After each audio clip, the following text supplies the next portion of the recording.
بسم اللہ الرحمن الرحیم۔ محترم ناظرین، السلام علیکم ورحمۃ اللہ وبرکاتہ۔ مذہب اسلام کی مقدس شہزادیوں حضرت سیدہ فاطمہ الزہرا رضی اللہ تعالی عنہ کی کنیزوں، قرآن کریم میں اللہ تعالی نے فرمایا وَلَا تُطِعْ كُلَّ حَلَّافٍ مَّهِينٍ ہَمَّازٍ مَّشَّاءٍ بِنَمِيمٍ۔ سورۃ القلم۔ ترجمہ: اور ہر چھوٹی قسم کھانے والے ذلیل شخص کی اطاعت نہ کرو جو تانا دینے والا، چغلی کھانے کے لیے ادھر ادھر پھرنے والا ہے۔ یہ آیت واضح کر رہی ہے کہ چغلی کھانے والا اللہ کے نزدیک پسندیدہ نہیں بلکہ ذلیل و رسوا ہے۔ آج ہم ایک ایسے موضوع پر بات کرنے جا رہے ہیں جس نے ہماری زبانوں کو آلودہ کر دیا ہے، ہمارے گھروں کو اجاڑ کر رکھ دیا ہے، رشتوں کو توڑ دیا ہے اور ہماری نیکیوں کو کھا لیا ہے۔ اور یہ گناہ کوئی اور نہیں بلکہ غیبت اور چغل خوری کا گناہ ہے۔ یہ دونوں گناہ بظاہر ہمیں چھوٹے لگتے ہیں، مگر قرآن و حدیث میں ان کے بارے میں سخت وعیدیں آئی ہیں۔ صحیح مسلم شریف کی ایک حدیث ہے، عن ابی ہریرہ رضی اللہ عنہ قال قال رسول اللہ صلی اللہ علیہ وسلم اتدرون ما الغیبہ؟ قالوا اللہ ورسولہ اعلم قال ذکرک اخاک بما یکرہ قیل رأیت ان کان فی اخی ما اقول قال ان کان فیہ ما تقول فقد اغتبتہ وان لم یکن فیہ ما تقول فقد بہتہ۔ ترجمہ: حضرت ابو ہریرہ رضی اللہ عنہ سے روایت ہے کہ رسول اللہ صلی اللہ علیہ وسلم نے فرمایا، کیا تم جانتے ہو کہ غیبت کیا ہے؟ صحابہ نے عرض کیا، اللہ اور اس کا رسول بہتر جانتے ہیں۔ آپ صلی اللہ علیہ وسلم نے فرمایا، غیبت یہ ہے کہ تم اپنے بھائی کا ذکر ایسی بات سے کرو جو اسے ناپسند ہو۔ پوچھا گیا، اگر وہ بات میرے بھائی میں موجود ہو؟ آپ صلی اللہ علیہ وسلم نے فرمایا، اگر وہ بات اس میں موجود ہو تو تم نے اس کی غیبت کی، اور اگر وہ بات اس میں نہ ہو تو تم نے اس پر بہتان لگایا۔ یہاں تک کہ جہنم کے عذاب اور عذاب قبر کا اعلان کیا گیا ہے۔ ان دونوں گناہوں کے بارے میں آج ہم اور آپ یہ سمجھتے ہیں کہ کسی کے پیچھے کسی کی برائی کرنا کوئی بڑا گناہ نہیں بلکہ چھوٹا سا گناہ ہے، اس سے کوئی فرق نہیں پڑتا۔ لیکن محترم ناظرین، یہ اتنا بڑا گناہ ہے کہ چاہے انسان نمازی ہو، روزے دار ہو، حاجی ہو، 5 وقت کی نمازوں کے ساتھ نوافل بھی پڑھتا ہو، اگر اس کے اندر یہ بری خصلت اور عادت موجود ہے تو یہی گناہ اسے عذاب قبر کا مستحق بنا دے گا اور جہنم میں بھی لے جائے گا۔ میری آپ سے مؤدبانہ گزارش ہے کہ اس بیان کو پورا ضرور پڑھیں تاکہ ہمیں معلوم ہو سکے کہ یہ گناہ کس قدر سنگین ہے اور ہم اس سے کس طریقے سے بچ سکتے ہیں۔ نیز ان گناہوں کی وجوہات اور ان کے برے اثرات کو بھی جان سکیں جو ہمارے ایمان، گھروں اور معاشرے کو برباد کر رہے ہیں۔ لہٰذا میری گزارش ہے کہ اس بیان کو مکمل سنیں اور ثواب کی نیت سے دوسروں تک بھی پہنچائیں۔ غیبت آخر ہے کیا؟ اس کی حقیقت کیا ہے؟ اور قرآن نے اس کو کس طریقے سے بیان کیا ہے؟ اللہ تبارک و تعالی سورہ حجرات میں ارشاد فرماتا ہے، یا ایھا الذین آمنوا اجتنبوا کثیرا من الظن ان بعض الظن اثم ولا تجسسوا ولا یغتب بعضکم بعضا ایحب احدکم ان یأکل لحم اخیہ میتا فکرہتموہ واتقوا اللہ ان اللہ تواب الرحیم۔ ترجمہ: اے ایمان والو، بہت زیادہ گمان کرنے سے بچو، کیونکہ بعض گمان گناہ ہوتے ہیں۔ اور نہ ایک دوسرے کے عیب تلاش کرو اور نہ ایک دوسرے کی غیبت کرو۔ کیا تم میں سے کوئی یہ پسند کرے گا کہ وہ اپنے مرے ہوئے بھائی کا گوشت کھائے؟ تم اس سے گھن کھاتے ہو، اور اللہ سے ڈرو، بے شک اللہ بہت توبہ قبول کرنے والا، نہایت رحم فرمانے والا ہے۔ اللہ اکبر۔ محترم ناظرین، یہ کتنی سخت مثال ہے کہ غیبت کرنے والے کو ایسے قرار دیا گیا گویا وہ اپنے مردہ بھائی کا گوشت کھا رہا ہو، جو کسی انسان کے لیے سب سے زیادہ مکروہ چیز ہے۔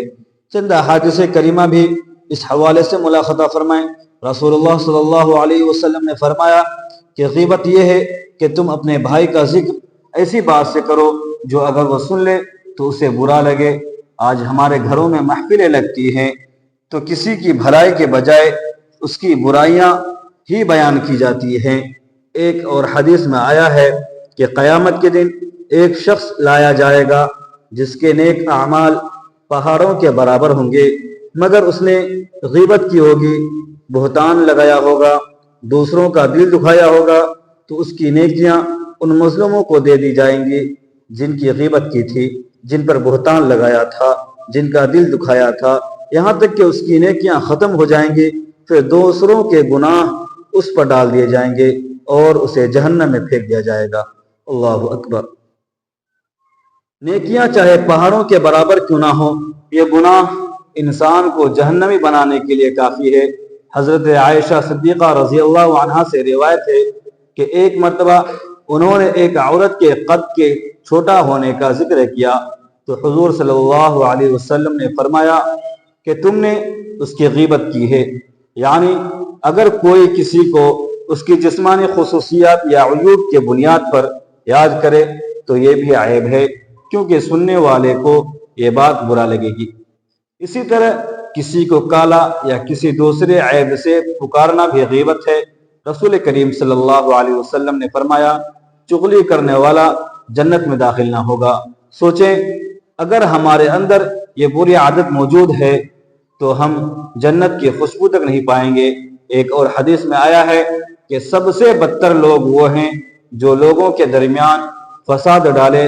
رسول اللہ صلی اللہ علیہ وسلم ایک دن دو قبروں کے پاس سے گزرے تو فرمایا کہ ان دونوں پر عذاب ہو رہا ہے، اور کسی بڑے گناہ کی وجہ سے نہیں بلکہ ایک پیشاب کے چھینٹوں سے نہیں بچتا تھا اور دوسرا چغلی کرتا تھا۔ اللہ اکبر۔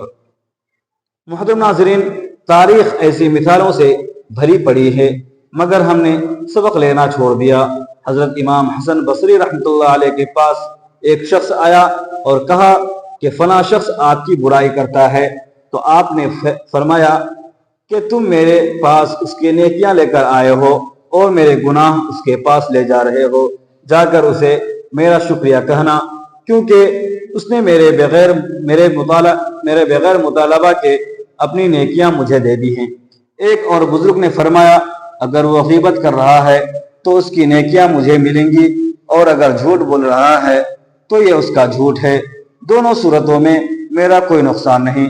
لیکن آج ہمارا ماحول دیکھیں، واٹس ایپ پر دوسروں کے ریکارڈنگز یا میسج بھیج کر ان کی تحقیر کرنا بے عزتی ہے۔ گھر میں ایک بہو کی بات دوسری کو پہنچانا، دفتر میں کسی کے خلاف باتیں کرنا، سوشل میڈیا پر دوسروں کی عزتیں اچھالنا، یہ سب غیبت اور چغلی کی ہی شکلیں ہیں۔ ان گناہوں سے بچنے کے لیے سب سے پہلے اپنی زبان کو قابو میں رکھنا ضروری ہے، کیونکہ میرے نبی صلی اللہ علیہ وآلہ وسلم نے فرمایا کہ مجھے دو چیزوں کی ضمانت دے دو، میں تمہیں جنت کی ضمانت دوں گا، ایک تمہاری زبان اور دوسری تمہاری شرمگاہ۔ غیبت اور چغلی سے بچنے کا بہترین طریقہ یہ ہے کہ کسی کی برائی کرنے کے بجائے اس کے لیے دعا کریں، اس کی اچھی باتیں کریں، ان کی اچھائیوں کو بیان کریں، ان کے لیے دل میں اچھا گمان رکھے، اس کی اچھائیاں بیان کریں، اور اگر کوئی برائی سننے کو ملے تو اسے سننے سے انکار کر دیں، وہاں سے کنارہ کشی اختیار کریں، وہاں سے دور ہو جائے، کیونکہ سننے والا بھی برابر کا شریک ہوتا ہے۔ دل کو صاف رکھیں، کیونکہ غیبت اور چغلی دل کی قدورت سے جنم لیتی ہے۔ پیاری بہنوں، آپ حضرت سیدہ فاطمہ الزہرا رضی اللہ عنہا کی کنیزیں ہیں، اور محترم ناظرین، ہم سب کو چاہیے کہ زبان کے ایک لفظ سے اپنی نیکیاں ضائع نہ کریں۔ آئے آج ہم عہد کریں کہ نہ غیبت کریں گے، نہ چغلی، نہ ہی ان محفلوں کا حصہ بنیں گے جہاں برائیاں بیان ہوتی ہیں۔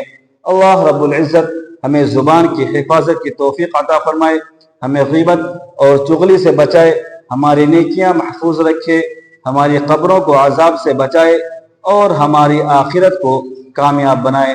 آمین یا رب العالمین۔ میری گزارش ہے کہ اگر ان سب باتوں سے آپ کو فائدہ پہنچا ہو تو اسے دوسروں تک بھی ضرور پہنچائیں۔ ناظرین، اپنے رزق میں برکت اور کشادگی کے لیے اللہ تعالیٰ کے 99 ناموں میں سے ایک نام ضرور ٹائپ کر لیجئے گا۔ ویڈیو کو لائک کر لیجئے گا اور شیئر کر دیجئے گا، چینل کو سبسکرائب کر لیجئے گا۔ اگلی ویڈیو تک کے لیے اجازت دیجئے، تب تک کے لیے خدا حافظ۔ السلام علیکم ورحمۃ اللہ وبرکاتہ۔